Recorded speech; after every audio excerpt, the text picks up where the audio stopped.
वशिष्ठा परिज्ञान योगेश्वराचे कवी वालिका सारिका मान्याचा नमस्कार माझा सद्गुरू रामदासा सह्याद्रीगिरीचा विभाग विरसे मांदार शृंगावरी नामे सज्जन जो नृपे रसविला श्री उर्वशीचे ती साकेताधिपती कपी भगवती हे देव जाचे श्री तेथे जागृत रामदास विलसे जो या जना उद्धरली.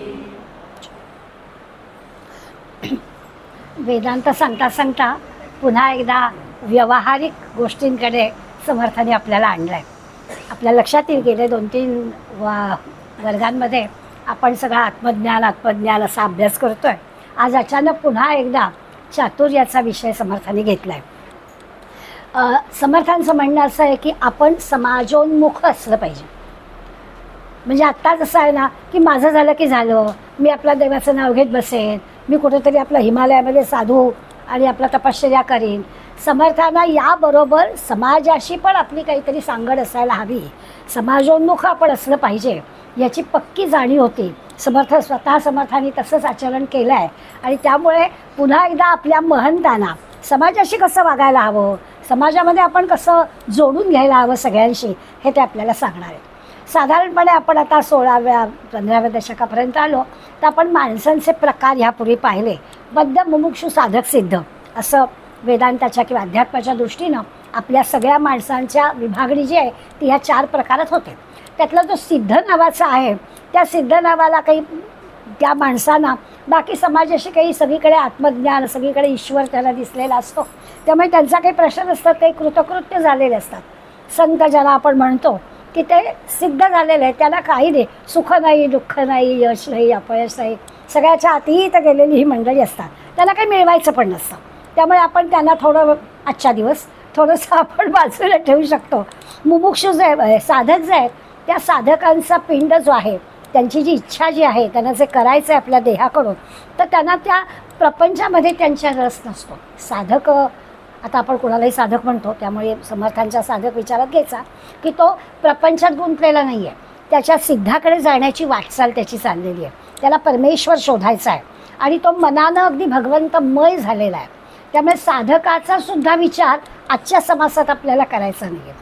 मुमुक्षु जो आहे त्याला मात्र असं आहे की त्याला प्रपंच पण हवा आहे, भगवंत पण हवा आहे. आपण आपल्याला त्या कॅटेगरीत धरायला हरकत नाही की आपण आहोत प्रापंचिक, पण आपल्याला असं वाटतं की हे सगळं जे कोणी चालवत आहे तो ईश्वर आहे आणि त्या ईश्वराला आपल्याला ओळखायला हवं, अशी एक मुमुक्षुची भावना असते. आणि बद्ध जो आहे त्याला प्रपंचाचीच गोडी असते. बस ॲश करावी, मिळाला ना मनुष्याचा जन्म, मजा करावी, अशा प्रकारची त्याला एक हौस असते प्रपंचाची. आणि समाजामधला बहुसंख्य लोक जे आहेत ते ह्या कॅटेगरीत असतात आणि त्यामुळे बद्धांचा विचार करावाच लागतो. जरी त्याला किती म्हटलं तरी की प्रपंचाची हौस असते, मुलं बाळं, घर, संसार, 3 खोल्यांचा नाही पुरत, 4 बेडरूमचा पाहिजे, इथे नाही पुरत, असं आकर्षक पण पाहिजे, असं सगळं असतं की. तर ह्या प्रपंचाची हौस असणारे आपण सगळेजण आपण बद्ध आणि मुमुक्षु, कधी या पार्टीत कधी या पार्टीत, असं आपलं थोडंसं चाललेलं असतं. कळतं आपल्याला की अरे हे सगळं इथेच ठेवून जायचं आहे, वरती घेऊन जाता येणार नाही आहे, मग आपण काय केलं पाहिजे. हे सगळं तत्वतः जरी मान्य असलं तरी आपण बद्ध आणि मुमुक्षु या कॅटेगरीमध्ये आलटून पालटून कधी इकडे कधी इकडे असे आपण असतो. साधक सिद्ध आपल्याला बघायला आपलं बरं वाटतं, नमस्कार करायला बरं वाटतं, पण तसे की आपण नसतो.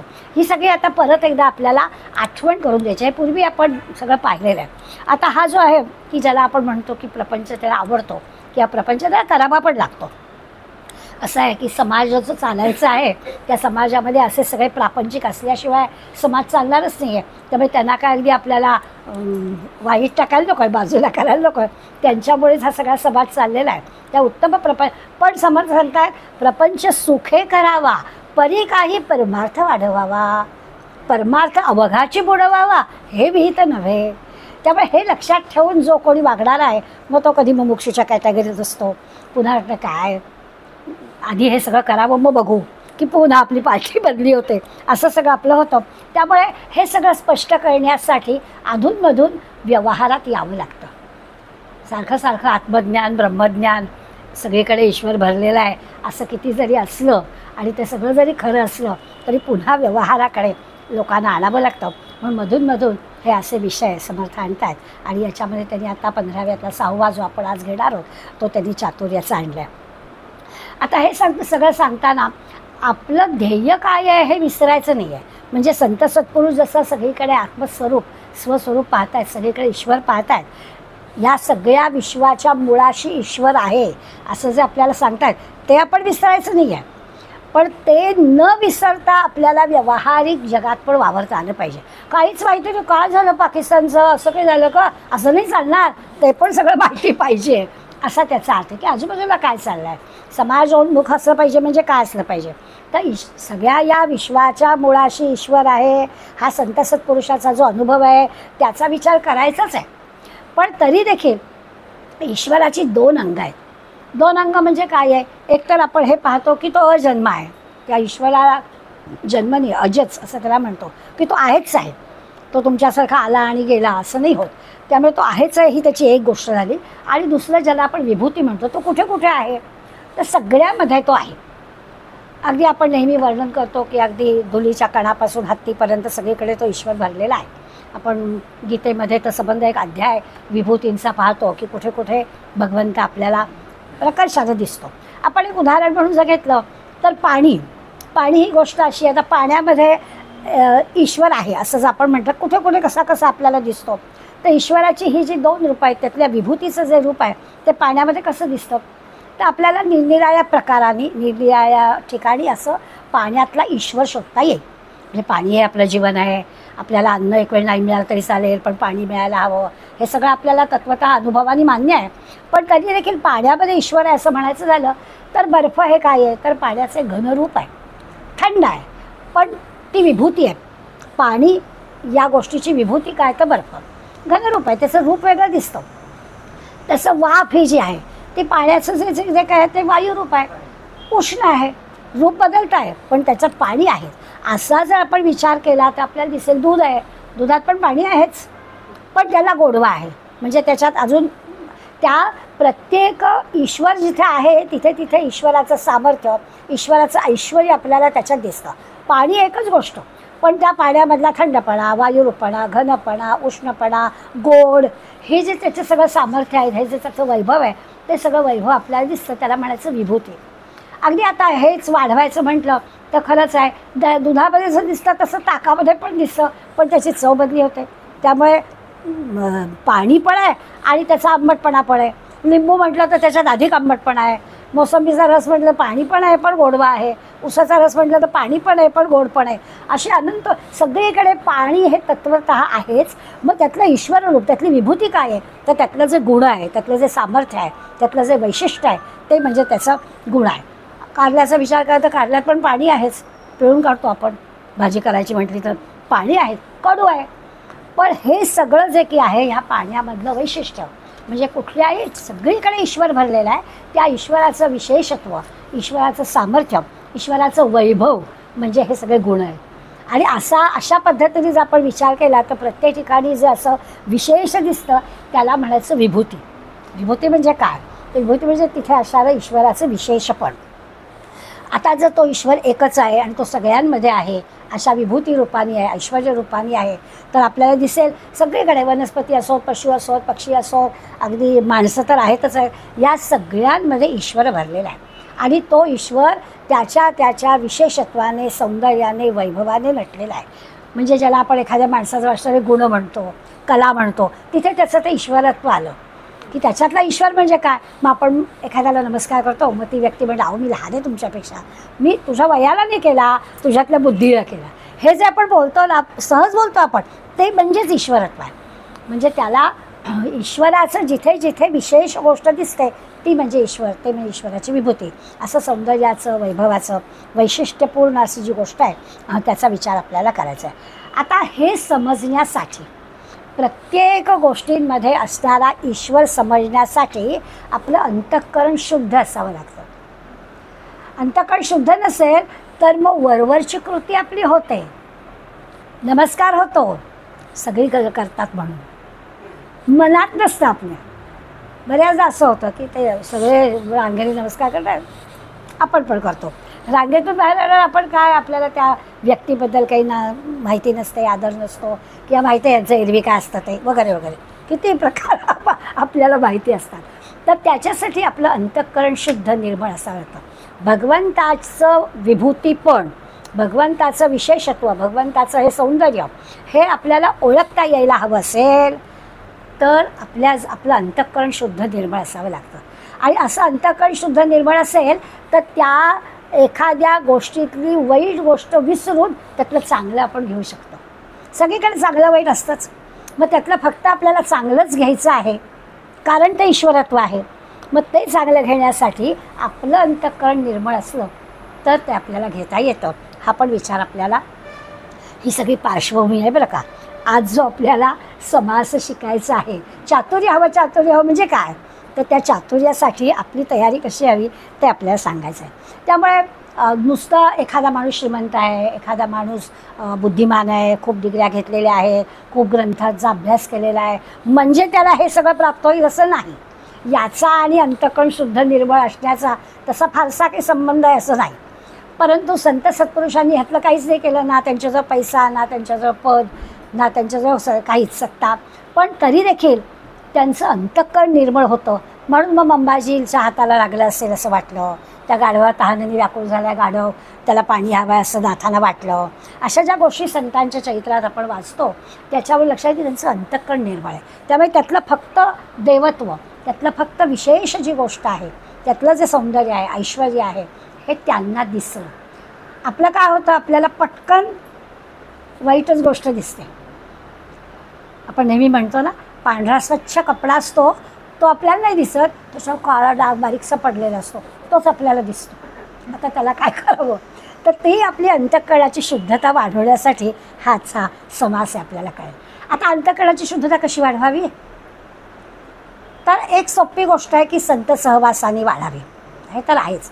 आता संत कसा ओळखावा, सगळंच आहे ना, कारण प्रत्येक गोष्ट आपल्याला तावून सुलाखून केली पाहिजे. ते कसं करायचं, तर त्याचा अर्थ असा आहे की आपण जर निस्वार्थपणानं दुसऱ्यासाठी काही कृती करत असलो, प्रत्येक आपलं कर्म आपण आपलं तपासायचं आणि आपण दुसऱ्याच्या कल्याणासाठी, दुसऱ्याच्या हितासाठी, दुसऱ्याला त्रास होऊ नये म्हणून असं जर आपण निस्वार्थीपणा, काही आपलं फोटो यावा, मी केलं असं तिने तिला सांगावं, अगं हिच्यामुळे झालं, अशी काहीही अपेक्षा न ठेवता करावं की आपलं अंतःकरण निर्मळ व्हायला लागतं. ती काही गोळी नाही आहे किंवा एक गोळी घेतली आता अंतःकरण निर्मळ, अंघोळ केली तर आपलं शरीर निर्मळ होईल. परंतु अंतःकरण निर्मळ व्हायला हवं असेल तर आपल्यालाच तयारी करायला हवी. ती कशी करायची, तर त्याच्यासाठी सोपी युक्ती आणि सारखं सारखं करायचं, एकदा करून नाही पुरत, की सातत्यानं आपलं प्रत्येक कर्म आपणच आपलं तपासायचं. आणि ते तपासताना असं पाहिजे की दुसऱ्याचं ह्याच्यात कल्याण होत आहे ना. म्हणजे अगदी रस्त्याने आपण चाललो आणि केळीचं साल कोणीतरी केळं खाल्लं आणि रस्त्यात पडलं आहे, आपल्याला लगेच लक्षात येतं की आपलं लक्ष गेलं आहे, पण एखादा मागून माणूस येईल तसं लक्ष गेलं तर त्या सालवून पडेल. आपण चटकन आपल्या पायाने ते बाजूला करतो, पण कोणी बघितलं आहे ना आपली कृती, हे नाही होता कामा. तू तुझं काम केलं आहेस, दुसऱ्याच्या भल्यासाठी केलं आहेस, चांगला मनात विचार आहे की कुणालाही ह्याचा त्रास होऊ नये, पण हे लोकांनी पॉईंट आऊट करावं, 4 लोकांना सांगावं असं असं झालं, त्यांनी खरंच कौतुक आहे, इतक्या मोठ्या शाळेतल्या शिक्षिका, पण त्यांनी अगदी बघितलं म्हणजे बाजूला केलं असं 4 लोकांनी म्हणावं, ही अपेक्षा ठेवायची नाही. अशा प्रकारची अंतःकरण निर्मळ व्हायला लागतं. अंतःकरण निर्मळ होण्यासाठी काही फार मोठं करायला हवं अशातला काही भाग नाही. म्हणून समजतं आपल्याला अगदी बद्ध असणाऱ्या माणसाला हळूहळू कशा पद्धतीने जायचं, समाजोन्मुख कसं व्हायचं हे आपल्याला ते सांगणार आहे. थोडं असं आहे की बाबा बेलसऱ्यांनी अंतःकरण निर्मळ होण्यासाठी काही 5 मुद्दे आपल्याला सांगितले. बाबांना वेदांती होते, म्हणजे आता दासबोधावरती बेलसऱ्यांचा दासबोध जो अर्थाचा आहे आपल्यासमोर पण आता आहे, अनेकांच्या घरी आहे, ते तर त्यांनी ओवी टू ओवी अर्थ सगळा छान दिलेलाच आहे आपल्याला. त्याच्या प्रस्तावना पण त्यांनी अगदी विचारपूर्वक केलेल्या आहेत, काय नेमकं ह्या समासात आपल्याला शिकायचं आहे ते दिलेलं आहे. त्याच्याशिवाय अलीकडल्या काळामध्ये त्यांच्या मुलाच्या मदतीनं किंवा त्यांच्या डायऱ्या वगैरे त्यांनी शोधून काढल्या, तर एक ते दासबोध पारिजातक म्हणून नावाचं पुस्तक पण काढलं आहे. त्याच्यामध्ये एकदम असं लक्षात येतं की खरंच साध्या साध्या गोष्टींमध्ये सुद्धा त्यांनी अगदी थोडक्यात एकच पान पण त्या थोडक्यामध्ये त्या समासाचा फार मोठा सुंदर अर्थ आपल्याला लावून दिलेला आहे. तर इथे त्यांनी आपल्याला अगदी ह्या समासापुरता विचार करायचा झाला तर त्यांनी आपल्याला सांगितलं की हे जरी सगळं असलं तरी आपलं माणसाचं ध्येय काय असलं पाहिजे ते विसरायचं नाही. आपलं ध्येय काय आहे तर ईश्वराला ओळखणं आपलं ध्येय आहे. 2-5 लाख रुपये असायला हवेत अकाउंटमध्ये हे आपलं ध्येय नाही आहे. आपण मरताना मुलाला नातवाला आणखीन कोणाला काहीतरी एवढे लाख रुपये किंवा एवढं काहीतरी FD तयार करून ठेवावं हे आपलं ध्येय नाही आहे.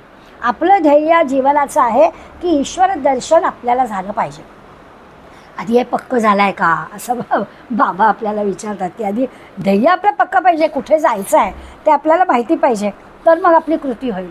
तर चातुर्य लक्षणाचा अभ्यास करायचा झाला तरी आपल्या ध्येयाची ते आपल्याला आठवण करून देतात. आणि हे ध्येय ठेवलं की आपलं सगळं जे आचरण आहे ते आचरण म्हटलं तर अगदी सोपं. म्हणाले काय आहे, कुठल्याही परद्रव्य किंवा परदारा ह्या दोन्ही गोष्टींचा पूर्णपणानं त्याग झाला पाहिजे. आता आपण म्हणतो अरे हे तर काय, आपण कशाला दुसऱ्याच्या द्रव्याला हात लावू.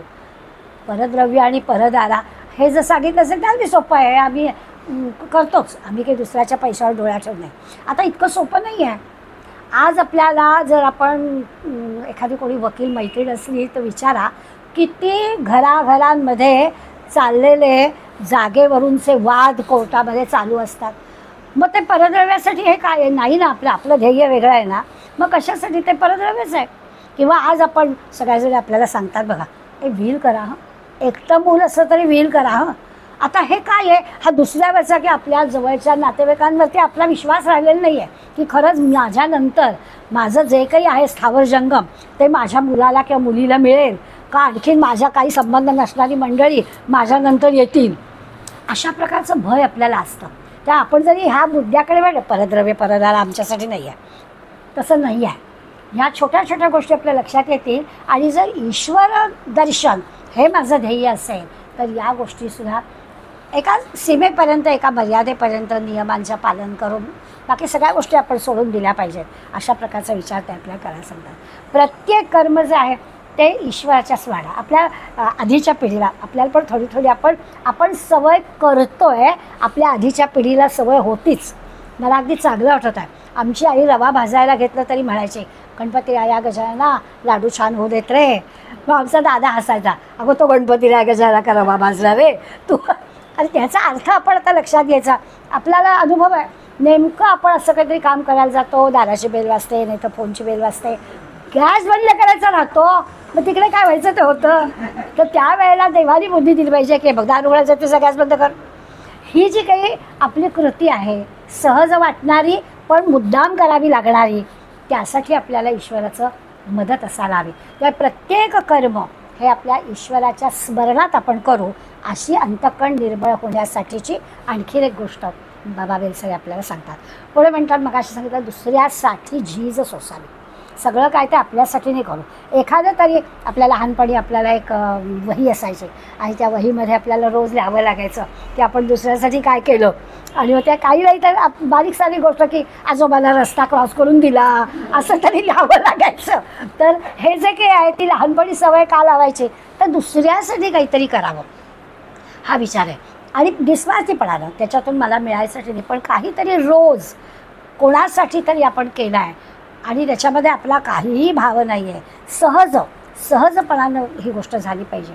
आता या सगळ्यासाठी ईश्वराचं अनुसंधान जर ठेवलं तर आपलं अंतःकरण पवित्र बनतं. असं अखंड अनुसंधान ठेवावं. म्हणजे बाबांनी दिलेल्या ह्या 5 गोष्टी काही फार मोठ्या कठीण आहेत अशातला भाग नाही, पण प्रत्यक्ष अनुकरण करता त्या किती कठीण आहेत हे आपल्या लक्षात येतं. या पार्श्वभूमीवर आपल्याला चातुर्य लक्षण हा समास बघायचा आहे.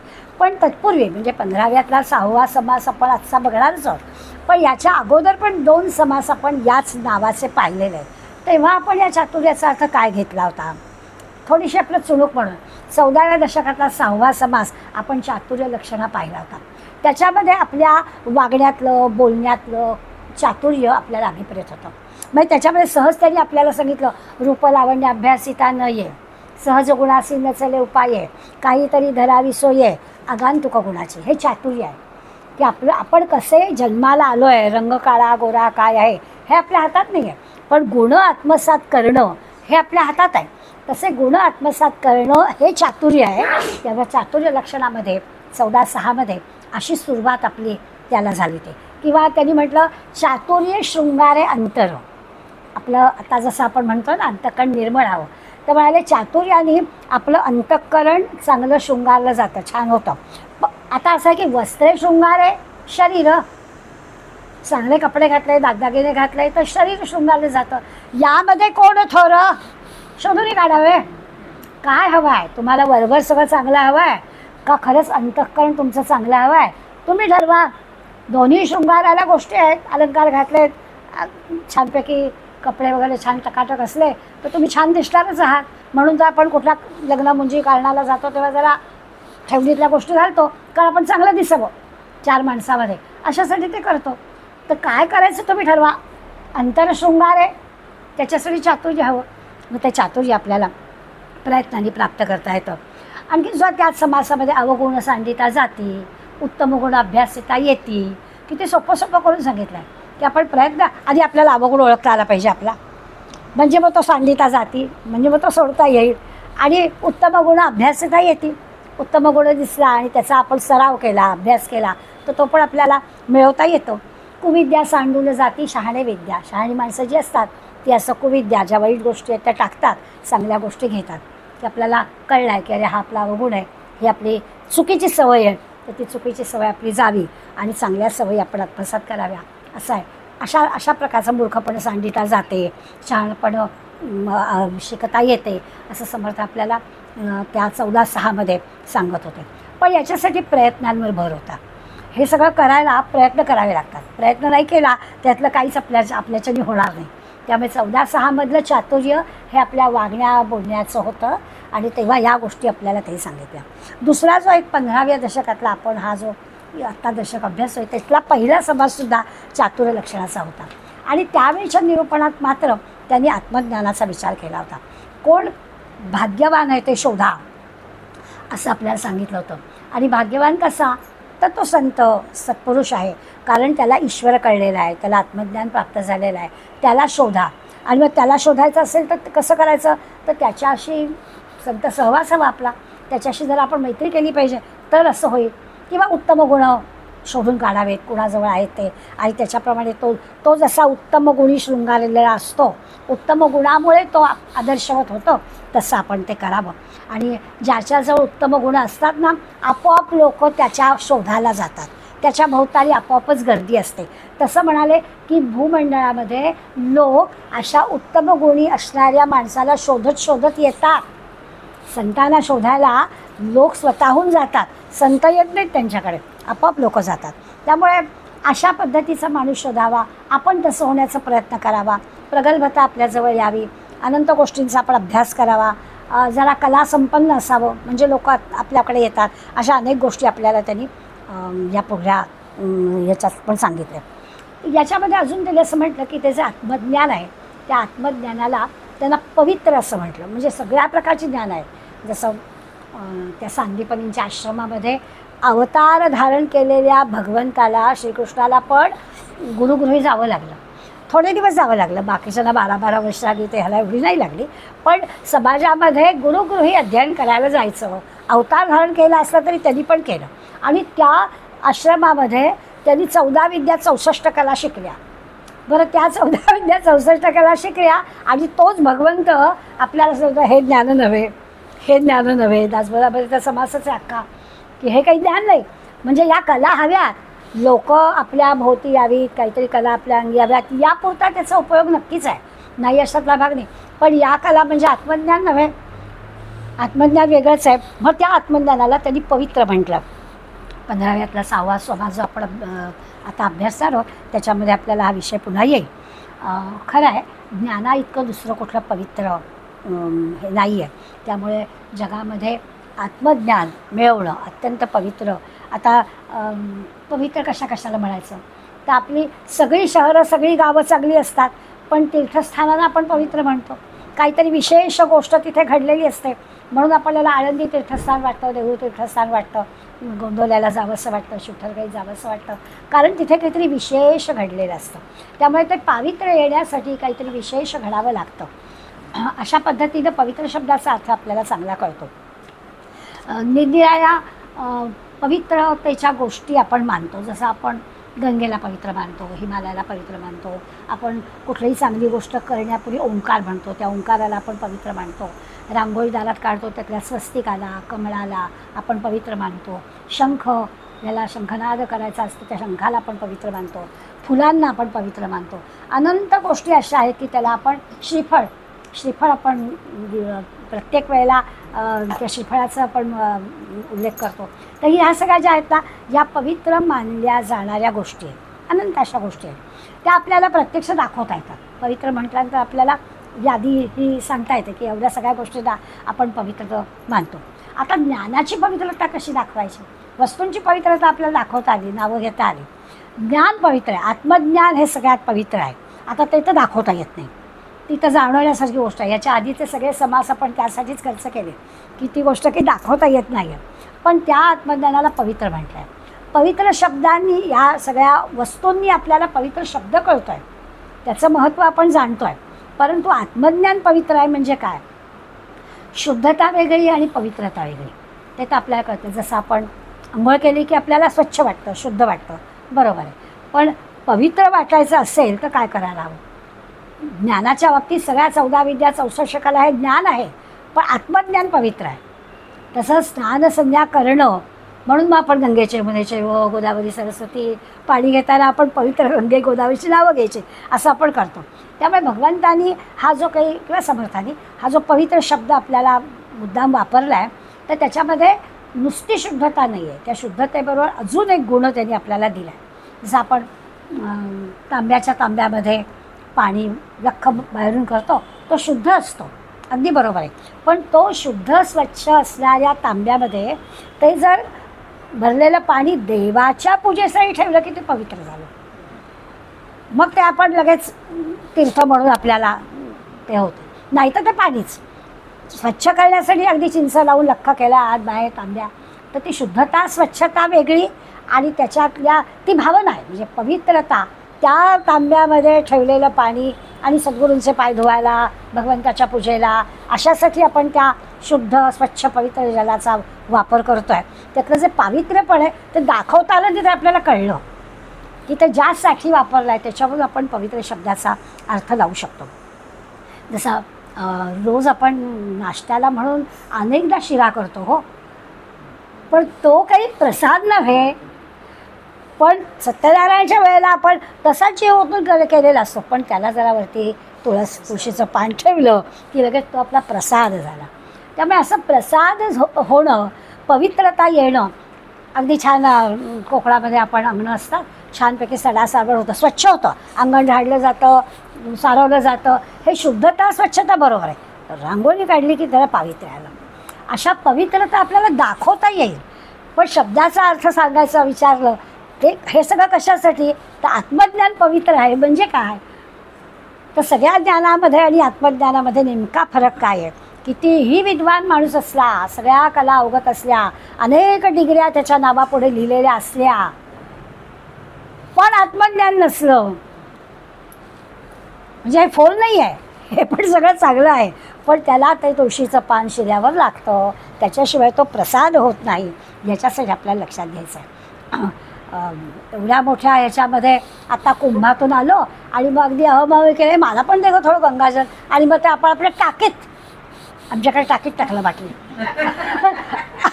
एक भावना असते की ते पवित्र जल आहे आणि तिकडनं गंगेहून आलेलं आहे, म्हणजे आपली टाकी पण आता निर्मळ झाली. भावना आहे, त्याला पाणी काही निर्मळ झालं असं म्हणता येईल का? असा बुद्धीचा जर विचार केला तर ते काही टाकीभर पाणी काही परमनंट वर्ष 2 वर्ष पुन्हा कुंभमेळ्याहून कोणीतरी गंगा आणेपर्यंत ते काही राहणार नाही आहे. पण माणसाची भावना आहे की एक पावित्र्य आहे, की गंगेच्या जलामध्ये जे पावित्र्य आहे, त्यामुळे ते गंगाजल जिथे जिथे थेंबर जरी पडलं तरी उर्वरित सगळं पाणी पण असं पवित्र झालं असं होतं. स्वयंपाकघर जसं आपण स्वच्छ करतो, पूर्वीच्या काळी बायका आंघोळ वगैरे करून चुलीची पूजा करायची आणि मग त्या चुलीवर स्वयंपाक करायचा. स्वतःची आंघोळ, घर स्वच्छता आणि मग स्वयंपाक, आता आपण त्याच्यात शिरूया नको, काळाप्रमाणे जो काही बदल झाला आहे तो आपण करू. त्यातली शुद्धता स्वच्छता राहिली आहे, त्याच्याबद्दल काही आपल्याला ऑब्जेक्शन नाही आहे, आपण काही असं तसंच टाकत नाही. त्या शुद्धता स्वच्छता राहिलेली आहे, पण नैवेद्य दाखवायचा आहे आणि मग त्यामुळे तो आंघोळ करून आपण स्वतः काही न खाता तो नैवेद्य करायचा आहे, तो देवाला दाखवायचा आहे. आणि मग घरातल्या मुलाबाळांना देऊन कावळ्याला द्यायचं, गाईला द्यायचं, काय दारामध्ये ठेवाय, असं सगळं करून सगळ्यांना तृप्त करून मग ती घरातली गृहिणी जेवायची. ह्या सगळ्यामध्ये काय आहे, त्याच्यामध्ये पावित्र्याचा अंश अधिक आहे. हे सगळं आपल्याला कळतं. आता आपण हे सगळं प्रत्यक्ष बघितलं आहे, केलं नाही तरी आपण ते सगळं अनुभवलं आहे. म्हणजे अगदी आमच्या लहानपणी जेवायला बसल्यापूर्वी दादाला आमच्या हे सगळं करावं लागायचं. चुलीवरचं आजी पोळ्या भाकरी करत असायची, ती तवा उचलायची, त्याच्यात एवढ्याशा भाताच्या घासावरती तुपाचा थेंब टाकायचे, त्या अग्नीला आहुती द्यायची, कावळ्याला नेऊन ठेव रे, सगळं असं ते रोजचं ठरलेलं आहे. ते झाल्याशिवाय तर ह्या सगळ्याला जे काही ना ते शुद्धता स्वच्छतेबरोबर एक पावित्र्य म्हणून होतं. असं सगळं करणं आपण सुद्धा काही सहज आपल्याला पण सवय असते. आपण डायरीचं पान लिहितो ना तरी वरती श्रीराम लिहितो. आपण पत्र लिहायचो, आता लिहायचो म्हणायची वेळ आली तरी वरती श्री लिहितो. आणि असं श्री न लिहिलेलं पत्र वेगळी बातमी घेऊन येणार असतं, हे पण आपल्याला माहिती आहे. त्यामुळे ह्या सगळ्या गोष्टी ज्या आहेत ना, या पावित्र्याच्या न सांगता आलेल्या आहेत असं आपल्याला कळेल. त्यामुळे आत्मज्ञानाला पवित्र काम म्हटलेलं आहे हे आपल्याला या बाकीच्या व्यावहारिक उदाहरणांच्या सहाय्यानं कळेल. म्हणजे नुसतं या आत्मज्ञान म्हणजे निरनिराळ्या विषयातली इन्फॉर्मेशन असं नाही, ती एक होणारी जाणीव आहे. ईश्वर सगळीकडे आहे ही होणारी जाणीव आहे. म्हणून त्याला आपल्याला आत्मज्ञानाचं पावित्र्य काय आहे, ईश्वराचं चैतन्य, ईश्वर असणं, हे सगळं समजून कसं घ्यायचं, हे जाणून कसं घ्यायचं, ह्याकडे आपल्याला न्यायचं आहे. त्या दिसायला जरी चातुर्य लक्षण हा रिपीट समास आहे असं वाटलं तरी प्रत्येक चातुर्य लक्षणामध्ये वेगळा वेगळा विषय कसा आहे हे आपल्याला कळेल. आज जो आपण विषय पाहणार आहोत त्याच्यामध्ये तिसऱ्यांदा समर्थ आपल्याला सांगतात. तर इथे त्यांनी आपल्याला लोकांची मतं चातुर्यानं जिंकायला सांगितली. समाजोन्मुख व्हायचं म्हणजे काय करायचं, तर समाजाला आपण काहीतरी चांगल्या मार्गाला नेण्यासाठी समाजाला काय आवडेल असं आपल्याला करायला हवं.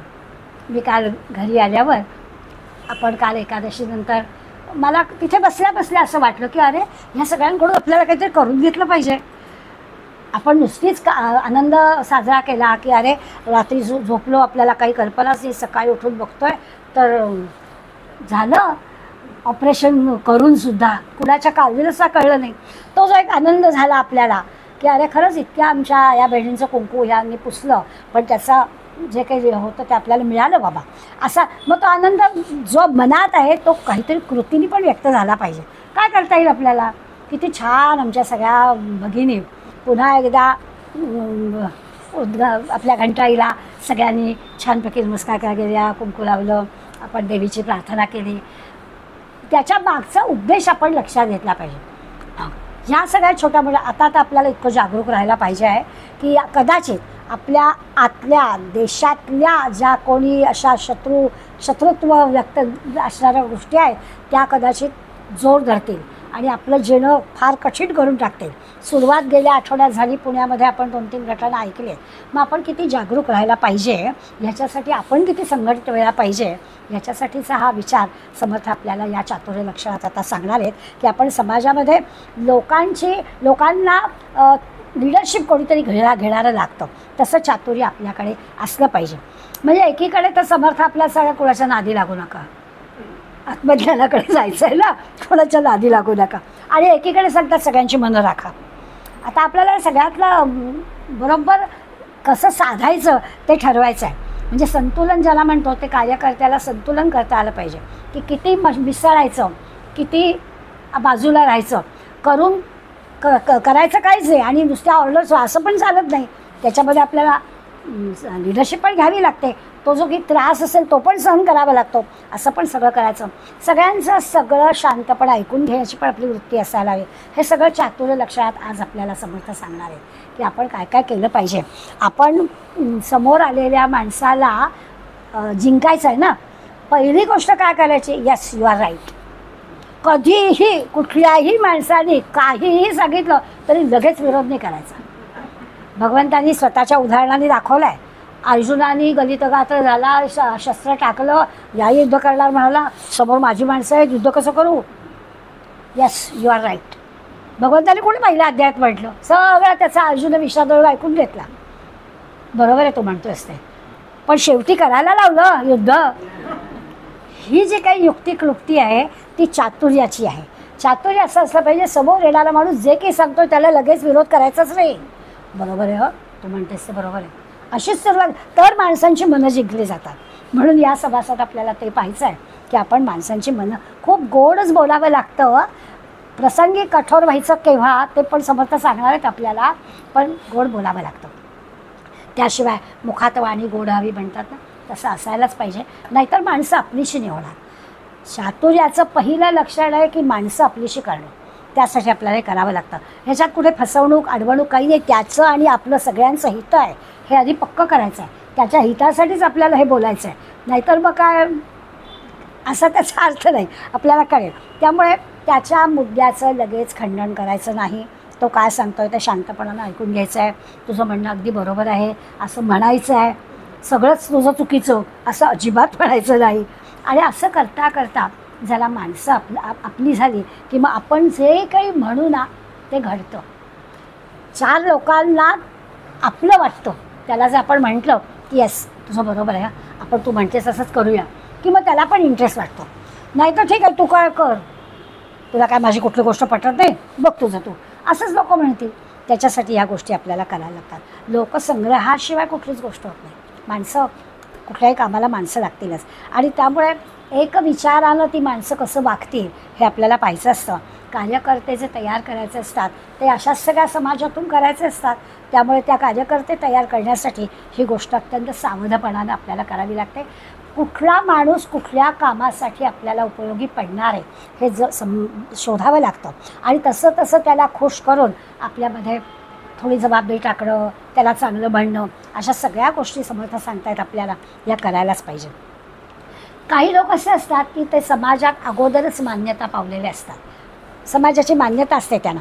आणि काही मंडळी अगदी सामान्य असतात, त्यांच्या बिचाऱ्यांजवळ म्हटलं तर काही क्वालिटीज असतात पण बिचाऱ्यांना कधी संधीच मिळालेली नसते, अशी पण मंडळी असतात. तर त्यांचं स्थान आपण लक्षात घ्यायचं आणि त्याप्रमाणे त्यांना मदत करायची. आज संध्या आपली आलेली नाही आहे म्हणून फक्त संध्याचं नाव घेते, आता तिला यूट्यूबवर ऐकेल तेव्हा कळेल ती. पण संध्याच्या वडिलांच्या आणि अण्णांचे जे काही संबंध होते, एकाच ऑफिसमध्ये काम करत होते म्हणून, आज तेवढ्या त्या संबंधांनी अण्णांनी इतकं पुण्यकर्म केलेलं आहे आपल्या संध्याच्या जीवनात की तिच्या आयुष्याचं भलं झालं. आता हे काही मोठं सांगून करायला हवं असं नाही, ही जी काही दुसऱ्याच्या हिताची चिंता असणं असं काम आपल्याला करायला हवं. त्याचं काय मोठं पाठी लावायची नाही आहे, त्याचा काय गुणगौरव कोणी करावा म्हणून ते केलेलं नाही आहे. पण आयुष्याचं कल्याण करण्यासाठी अशा दिसायला छोट्या पण अत्यंत महत्त्वाच्या गोष्टी केल्या जातात. आपल्याकडे जसं नगरसेवक, महापौर ही सगळ्या मंडळींजवळ केवढे तसं म्हटलं तर सन्मानाच्या गोष्टी असतात. त्यांनी काही काम करावं याच्यासाठी त्यांना आपण निवडून दिलेलं असतं. पण त्यांची स्थानं लक्षात घेऊन त्यांना आपल्याला चांगलं म्हणावं लागतं. मग कदाचित त्यांच्या चुका पण आपल्याला माहिती असते की आता 5 वर्ष काही करणार नाही, मताच्या वेळेला फक्त येणार आहे, असं आपण त्याच्याबद्दल बोलणार पण असतो. मग त्याला काम करायला लावण्याची जबाबदारी पण आपली आहे ना. जसं आपण मत देऊन त्याला लिडरशिप दिली आहे, निवडून आणलं आहे, तसं त्याच्या त्या पदाशी तो प्रामाणिकपणानं राहील ही जबाबदारी पण खरं म्हणजे आपली आहे. आपण ते करत नाही, त्यांनीच सगळं करावं असं समजतो. समर्थ आपल्याला सांगतात की ह्यानी विरोधाला विरोध वाढतो. जर आपण त्याला काय त्यात दगडापेक्षा वीट बरी म्हणून पण आपण त्याला निवडून देतो. मग वीट बरी तर त्या विटेकडून काम व्हायला हवं असलं तर आपण त्याच्या मागे लागलं पाहिजे. नागरिक आहे, त्यांनी आपलं ते कर्तव्य आहे असं समर्थ आपल्याला सांगणार आहे. म्हणजे महंत होणं किंवा अशा पदावर जाणं हे इतकं सोपं, इतकं सुखाचं नाही आहे. त्याला तो काटेरी मुकुट वाटला पाहिजे. त्याच्या मागे सातत्यानं आम्हा नागरिक आहे, तुला आम्ही निवडून दिलं आहे, हे सगळं 5 वर्ष तुला करायचं आहे. समर्थ आपल्याला अशा पद्धतीने जागरूक करतात की त्याला दिलेली जबाबदारी तो बरोबर करतोय ना पहा. त्या महंताला किंवा त्या लोकनेत्याला, समर्थाने महंत शब्द वापरला आहे, आता आपण काळ बदलला आहे म्हणून आपण लोकनेता म्हणू.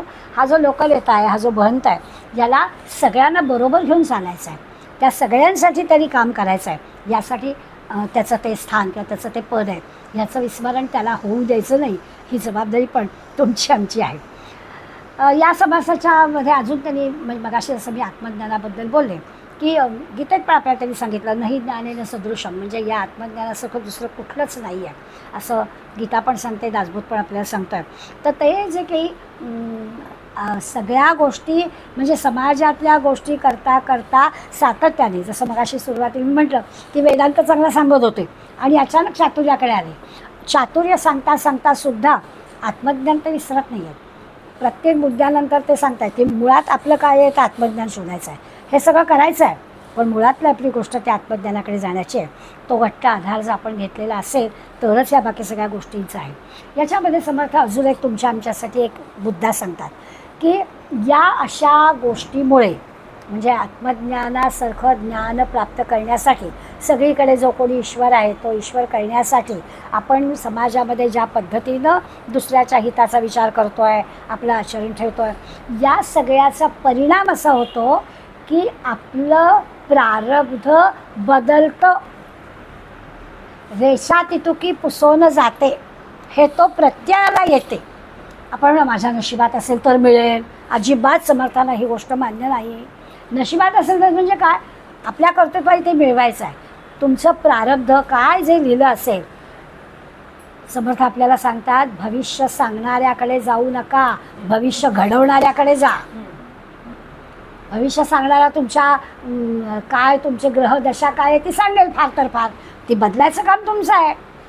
कुठले वक्री ग्रह आहेत त्यांना सरळ करणं आपलं काम आहे. माऊलींनी म्हटलं आहे की इतकं आपलं वर्तन असं असलं पाहिजे की भगवंत जेव्हा आपल्याला जन्माला घालेल ना त्यावेळेला तो आपल्याला विचारेल तुझ्या कुठल्या कुठल्या ठिकाणी बाबा ग्रह ठेवू, तोच विचारेल आपल्याला.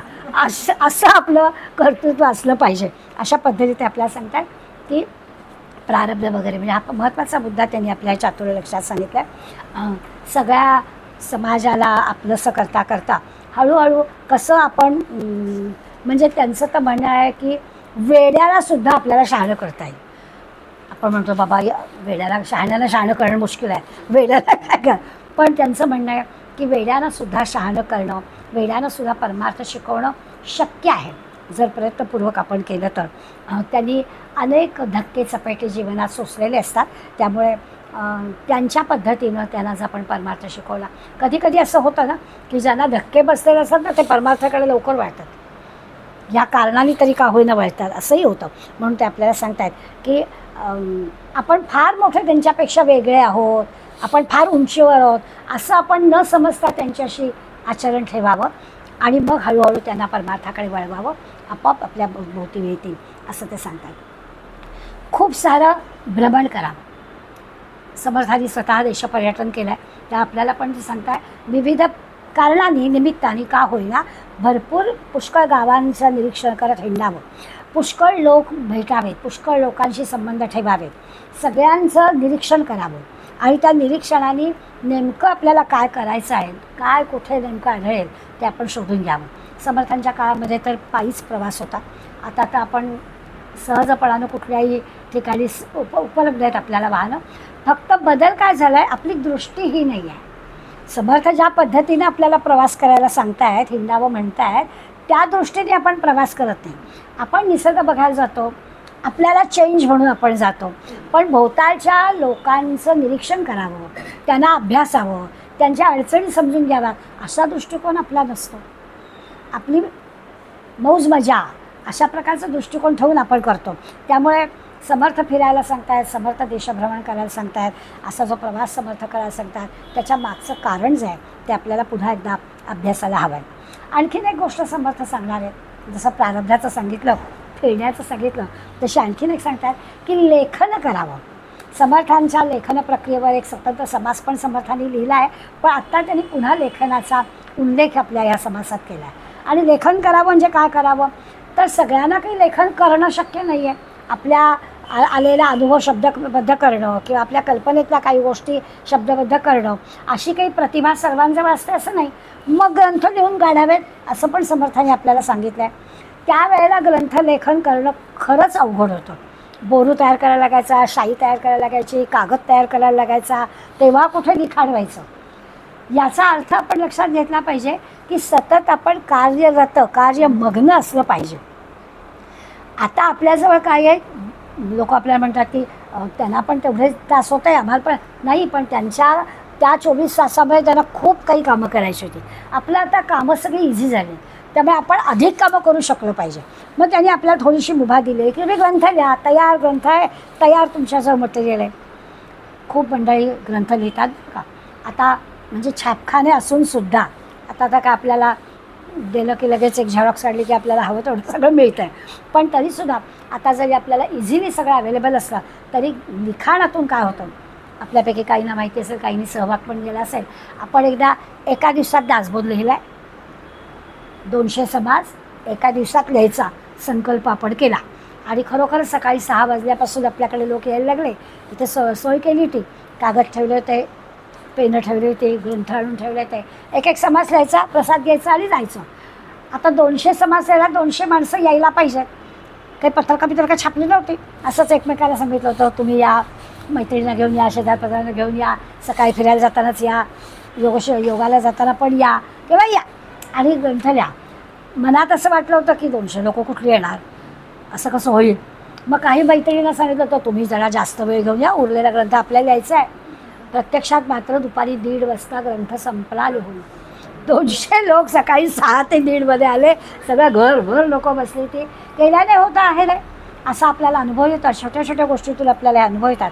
समर्थ सांगतात ग्रंथांमुळे ज्ञान वाढतं आणि ह्याच्यासाठी आपल्याला त्या ज्ञानाचा उपयोग अगदी सामान्य माणूससुद्धा, म्हणजे मला नंतर आठवत आहे की काही मंडळी तो ग्रंथ नंतर आपण बाईंड केला ना, तो बघायला मुद्दाम आले. माझं अक्षर आहे त्याच्यात. आमची इथे एक भट म्हणून मैत्रीण आहे, तिचे ती कांवलीला घेऊन आली होती. तर ती कांवली तिला म्हणाली एकदा आपण जाऊया ना, मी लिहिलं आहे त्याच्यात. आता ती बिचारी कधीच्या काळी तरी पेन हातात घेतले असेल, तर मला म्हणे मी लिहू का? हो म्हटलं तुला येईल लिहिता, येईल तसं लिही. वेळ लागला तिला, पण तिने ते सगळं पान लिहून समास लिहून काढला होता आणि नंतर ती बघायला आली. एक आनंद आपल्याला की एवढ्या 200 जणांच्या ह्याच्यात माझं एक पान आहे. अशा पद्धतीने तो जो अनुभव आहे ना, माणूस सत्प्रवृत्त होतं, चांगल्या कामाकडे तो वळतो की आपण आयुष्यामध्ये हे जे केलं आहे ना ते आपल्या दृष्टीनं चांगलं काम केलं, अशी एक भावना त्याची होते. तर त्या लेखनाचा पण विचार या समासात समर्थांनी आपल्याला करायला सांगितला आहे. आपण सुद्धा ग्रंथ लिहावे. लिखाणाचा खूप होतो, दिसा माझे काहीतरी ते लिहावे, प्रसंगी अखंडित वाचित जावे, असं समर्थ आपल्याला सांगतात, ते लक्षात घ्यावं. समर्थांनी ग्रंथ लिहिताना काळजी घ्यायला सांगितलं, पहिल्या अक्षरापासून अखेरच्या अक्षरापर्यंत प्रयत्नपूर्वक ते तसंच्या तसं असेल असं करावं. तो विचार पण करा. ग्रंथ संपेपर्यंत तो ग्रंथ पाहत राहावं असं वाटलं पाहिजे, असं लिखाण करावं. समजा हे सगळं चातुर्य अंगी येण्यासाठी चे करायचे प्रयत्न आहेत. आता चातुर्याचा अभावच असला तर काय होईल, सगळं सांगायला लागतं ना समर्थाला, तर मला अपयश आहे. हे सगळं जे सांगतो आहे ते चातुर्य अंगी असलं पाहिजे, तर माणसं आपली आपली होतील आणि त्यांच्याकडून खूप मोठं काम करून घेता येईल, आपण पण त्याच्यात सहभागी होऊ शकू. पण हे जर जमलं नाही तर आपल्याला अपयश येईल. आपल्याला एक सवय असते, अपयश आलं की खापर नशिबावर, माझं नशिबातच नव्हतं असं आपण म्हणतो. आणि खरोखरच समर्थ आपल्याला सांगतात की हे म्हणजे त्यांना मान्यच नाही, ते नशीब वगैरे मानायला तयारच नाही आहेत. आपलं भविष्य आपण तयार करायचं आहे असं ते खात्रीपूर्वक त्याला आपल्याला सांगतात. आता या समासामधल्या उरलेल्या म्हणजे हा अर्ध्या भागामध्ये या चातुर्याच्या गोष्टी कशा मिळवायच्या हे त्यांनी आपल्याला सांगितलं. आता ते म्हणतात की पुष्कळ माणसांचं ऐकण्याच्या नादात आपण आता म्हटलं ना किती आपल्याला बॅलन्स शिकवता येते. आता आपण सुरुवातीला काय म्हटलं की समोर येणाऱ्या माणसाला यस यू आर राईट असं म्हणावं. आता ते सांगतात पुष्कळ लोकांचं पुष्कळ ऐकलं की गडबड होते. म्हणजे किती बॅलन्स करायला, सगळ्यांचं सगळं मी ऐकायचं असं पण त्यांनी सांगितलं. म्हणजे ते आपल्या लहानपणी गोष्ट होती ना की गाढव आणि तो माणूस चालला आहे, मग समोरचा येणारा म्हणतो अरे गाढवावर बस, कशाला उगाच चालतो आहे. मग बिचारा बसला. मग नंतर येणारा म्हणाले काय आहे ते गाढवाचा जीव काय, तुझं वजन काय, काय त्याचा जीव येतो आहे. पटलं त्याला, मग उतरला. मग आता काय करायचं, मुलाला बसवलं, ते आपलं वजन जास्त आहे पोरं वाचत. पुन्हा तिसरा माणूस समोर आला, वा वा हे चांगलं आहे, पोरगं बसला याच्यावर आणि म्हातारा बाप चालतो आहे. परत प्रश्न, सारखं आपलं दुसऱ्याचं ऐकत राहिलं तर कसं होईल. शेवटी एक वेळ अशी आली की गाढवाला ते डोक्यावर घेतलं की आता हे तरी करून बघतो, लोक चांगलं म्हणतात का. तर गमतीचा भाग काही असला तरी समर्थ आपल्याला सावध करतात की बॅलन्स कसा असला पाहिजे. सगळ्यांचं सगळं ऐकायला गेलात तर गडबड होईल. त्यामुळे कुणाचं किती ऐकायचं हे लक्षात घ्यावं असं पण सांगतायत. उगाच तर्क अनुमान करू नये, कुणाचंही काहीही ऐकू नये. आपला काही अनुभव असतो त्याचाही विचार करावा. म्हणजे आपला जो प्रत्यक्ष अनुभव आहे त्यांनी आपल्या मनाचा निश्चय करावा की नेमकं आपल्याला काय करायचं आहे, आणि त्या पद्धतीने समोरच्या माणसाला समजावून आपल्याला सांगता आलं पाहिजे. त्यामुळे समर्थ आपल्याला सांगतायत कधी कधी हेकट माणसांशी संपर्क येत नाही अशातला भाग नाही, मग त्यांना प्रसंगानुरूप जवळ लांब करावं.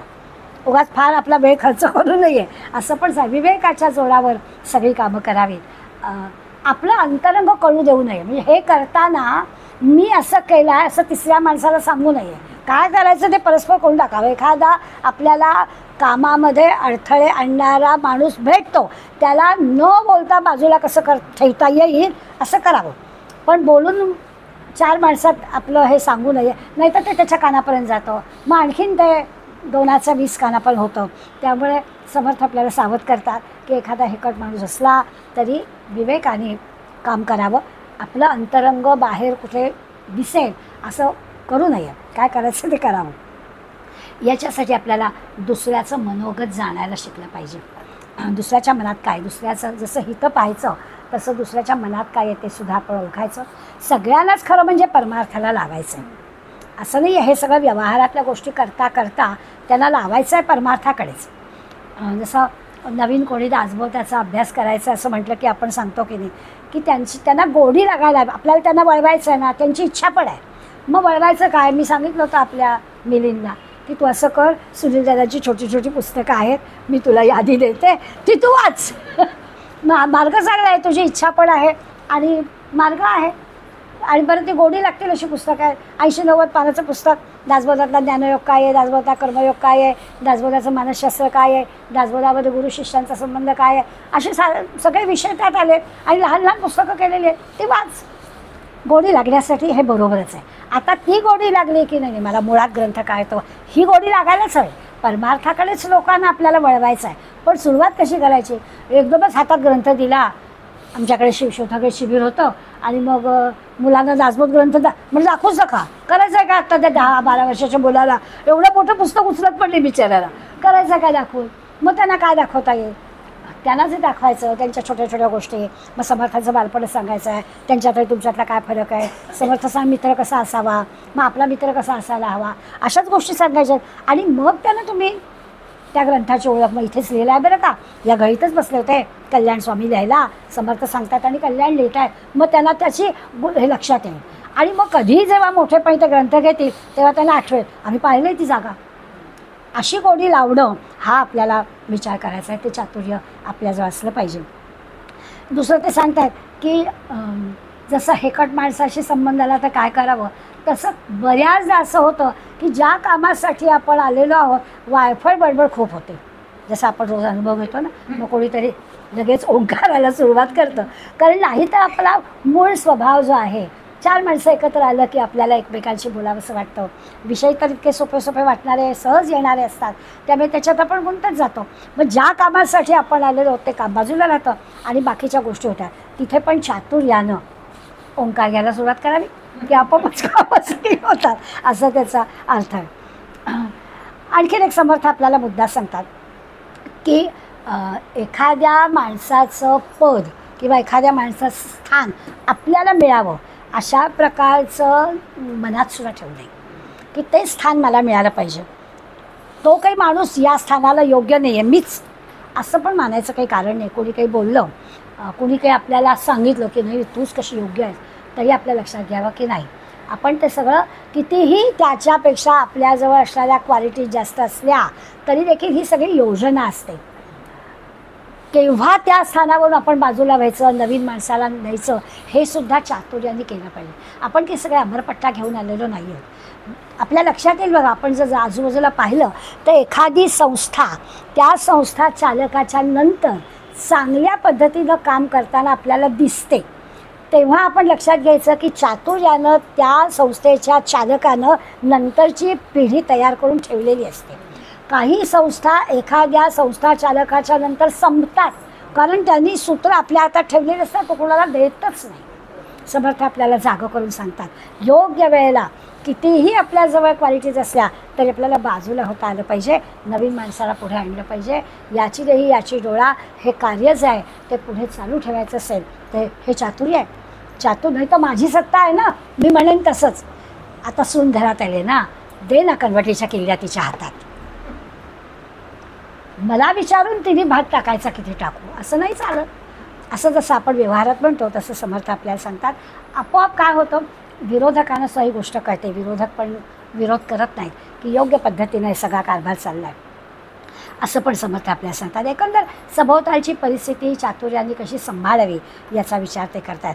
खूप छानपैकी निरीक्षण केलं आहे. अखेरच्या भागामध्ये या समासाच्या त्यांनी आपल्याला सांगितलं की जरी मगाशी आपण 14 विद्या 64 कला हे ज्ञान नव्हे हे ज्ञान नव्हे असं म्हटलं असलं तरी सगळ्या विषयातली आपल्याला माहिती असावी, सगळ्या विषयातलं ज्ञान आपल्याजवळ असावं. कोणी आपल्याला काही सांगितलं तर आपल्याला तर म्हणजे आपल्याला काही आपली हुशारी दाखवायची आहे अशातला भाग नाही, पण चुकीची गोष्ट जर कोणी व्यक्त करत असेल. परवा आमच्याकडे एक जण आले होते आणि मग त्यांनी मला सांगितलं, तुम्ही मोदी भक्त, तुम्ही काय मोदी म्हणतात तर ऐकता, असं काय सिंधूचं पाणी अडवता येतं का? म्हटलं बरोबर आहे, पण म्हटलं मी तुला एक काम सांगते करायला. मध्यंतरी म्हटलं लोकसत्तेच्या कुबेरांच्या अग्रलेखावर त्या डोंबिवलीच्या एका फाटक नावाच्या माणसाने केस केली होती आणि अग्रलेख मागे घ्यायला लावला होता. जी चुकीची गोष्ट अग्रलेखात लिहिता येत नाही, वर्तमानपत्रामध्ये काही नियम आहे, अग्रलेख जो असतो त्याच्यात चुकीची गोष्ट लिहून नाही चालत. तर म्हटलं असं कर, आजच्या तरुण भारतला या सिंधूच्या पाण्यावरती अग्रलेख आला आहे आणि त्याच्यामध्ये ज्या गोष्टी आल्या त्याच्यावर केस कर, म्हणजे त्याने अग्रलेख खोटा दिला आहे आपल्याला कळेल. कारण दादांत तिथे लिहिलं आहे की अटलजींपासून या नद्याजवळ प्रकल्पाचं कार्य झालेलंच आहे. आत्ता नाही की ते धरणं बांधणार आहेत, पाणी अडवण्याची जी गोष्ट केली आहे त्याची व्यवस्था केवून झालेली आहे. पार ते जे येऊ दे, बर्फाचं पाणी येऊन दे, पावसाचं पाणी येऊ दे, पूर येऊ दे, तामिळनाडूपर्यंत पाणी सगळं पोचण्याची व्यवस्था ऑलरेडी केलेली आहे. एकदम ते उठले आणि त्यांनी सांगितलं की पाणी पाकिस्तानचं, असं नाही झालेलं. तिथे माणसं आहेत ती पण काही विचार करतायत, माहिती सगळी आपल्याला पाहिजे, नाही तर असं लोक आपल्याला डिवसतात आणि आपण कसं चुकीचं आहोत असं त्यांची सांगण्याची अहमविका असते. मग असं सांगताना आपलं पण लेखन पाहिजे, आपलं पण वाचन पाहिजे, आपण पण जागरूक पाहिजे. सगळ्या क्षेत्रातलं आवश्यक असणारं ज्ञान आपल्याचं असलंच पाहिजे. असं नाही आम्ही आपलं फक्त दासबोध ज्ञानेश्वरी गीता काय तिकडे पाकिस्तान चालला काही का चालेला नाही चालणार, सगळं आपल्याला माहिती पाहिजे. असं चातुर्य लक्षणामध्ये समर्थ आपल्याला सांगतात. असं जर असेल ना तर समाजसुद्धा त्याला बांधलेला राहतो, मग त्यांना ही गोष्ट कळते. अशा माणसांना सगळेजण मानतात सुद्धा. जसं 15-1 किंवा त्याच्या आधीचा 10-6 किंवा आत्ताचा 15-6 या सगळ्या तीनही चातुर्य लक्षणांमधल्या चातुर्याचा आपण एकत्रितपणे किंवा वेगवेगळ्या पद्धतीनं असा जर विचार केला तर आपल्याला समर्थांचा महंत कसा घडवायचा आहे याची एकत्रितरित्या जाणीव होते. काय समर्थांनी महंत तयार करताना केलं असेल, म्हणजे शिवाजी एकच जरी प्रसंग, महाराजांच्या चरित्रातल्या अनेक प्रसंगामध्ये आपल्याला या समर्थांच्या महंताचा उपयोग कसा झाला हे कळतं. पण एक जरी प्रसंग त्या काळामध्ये शिवाजी महाराज आग्र्याहून सुटले, पळून म्हणूया त्या बैठाऱ्यातून पळून आले आणि सुखरूप गडावर आले, ही एवढी एकच गोष्ट जरी आपण अभ्यासली, वाहनं नाही आहेत, घोड्यांवर यायचं आहे, पोरगा आपल्याबरोबर आहे, कसं वेषांतर केलं असेल, घोड्याचा एका दिवसामध्ये किती प्रवास असेल, त्या प्रवासानंतर कुठे थांबायचं असेल, कुठे विश्रांती घ्यायची असेल, ह्या सगळ्या गोष्टी कशा तयार होत्या आणि कसे ते सुखरूप आले, किती सुखरूप आले. प्रसंग फार अंगावर असा शहारा आणणार आहे की इकडे गडावरती जिजामाता काळजीत आहे. काळजी काय आहे की शत्रूच्या कोटात आपला मुलगा अडकलेला आहे आणि तो सुखरूप येऊ दे म्हणून देवीला प्रार्थना करतात. येणाऱ्या जाणाऱ्या सगळ्या संतांच्या म्हणतात तसं दारात साधू आला तरी त्या साधूकडून पण आशीर्वाद घेत आहेत. साधूला भिक्षा घालायला स्वतः जात आहेत आणि त्याच्याकडून आशीर्वाद घेत आहे का तर आपला मुलगा परक्यांच्या शत्रूच्या ह्याच्यामध्ये आहे तो सुखरूप असावा म्हणून. आणि धादांत महाराज दारात उभे आहेत वेषांत केलेले आणि ह्या जिजामाता तिला नमस्कार करतात. महाराजांनी त्याला हाताने वरती धरला आहे, तेव्हा नाही मीच नमस्कार तुम्हाला करणार, मला तुमचे आशीर्वाद. आणि आवाज ओळखल्यावर ज्या त्यांनी महाराजांना ओळखला आहे. हा सगळा प्रसंग आपण वाचला की आपल्याला कळतं की महंत तयार करण्यासाठी ह्यांनी असे चातुर्याचे 3-3 सभास का खर्च केले, कसे महंत निर्माण केले असतील याचा आपल्याला अंदाज येईल. आता अलीकडे बर्हिजी नाईकच्या गोष्टी आपण वाचतोय. कदाचित तरी म्हणतात ना युद्धस्थ कथा रम्या असं सोय आहे. तर क्षणभर मनात येतं की युद्धस्थ कथा रम्या कसं असेल. त्याचं कारण असं आहे की इतिहासातल्या ह्या गोष्टी आपण पुन्हा एकदा आठवतो की काय बर्हिजी नाईकने केलं असेल, कसं आरशामध्ये ते बघितलं आणि पत्र वाचता आलं. नाही तर पत्र काय होतं वाचताच येत नव्हतं, कुठली भाषा कळतच नव्हतं, माहिती असेल आपल्या सगळ्या गोष्ट. मग त्यांनी काय केलं, त्याच्या लक्षात आलं की हे काहीतरी वेगळं आहे. आता आपल्याला अशी मुलं लगेच मला व्हॉट्सअपवर परत कळलं की एक मुलगा ठाण्यात आहे की तो असं लिहू शकतो. आरशात जे आपल्याला दिसतं ना तसं तो लिहितो आणि ते लिहिलेलं आपल्याला काही आपल्याला रेघा वाटतात, चौकोन वाटतात. त्याचं आपण आरशासमोर दिसलं तर आपल्याला मराठी वाचता येतं. तर ही जी कला आहे 1464 कला हव्यात. या कलेचा उपयोग काय झाला, शत्रूची जी काही हालचाल आहे ती बरोबर महाराजांच्या कानावर घालण्यासाठी त्याचा उपयोग झाला. अशा ज्या गोष्टी उद्धस्त कथा रम्या का किंवा महंत आपल्याला का हवे, तो महंत असा चातुर्याचा का असायला हवा, या सगळ्या गोष्टींचा विचार केला तर समर्थ पुन्हा हे सगळं वेदांत सांगता सांगता चातुर्यावर का आले याचा उलगडा आपल्याला होईल. असं इथेच थांबूया. पुढल्या बुधवारी पुढला समास. तव स्मरण संतत स्फुरणदायी आम्हा घडो, त्वदीय गुणकीर्तन ध्वनी सुरम्य करणी पडो. स्वदेश हित रक्षणा विन तुझी कथा नावडो, तुझ्या समही आमुची तनु हि देशकारी पडो. जय जय.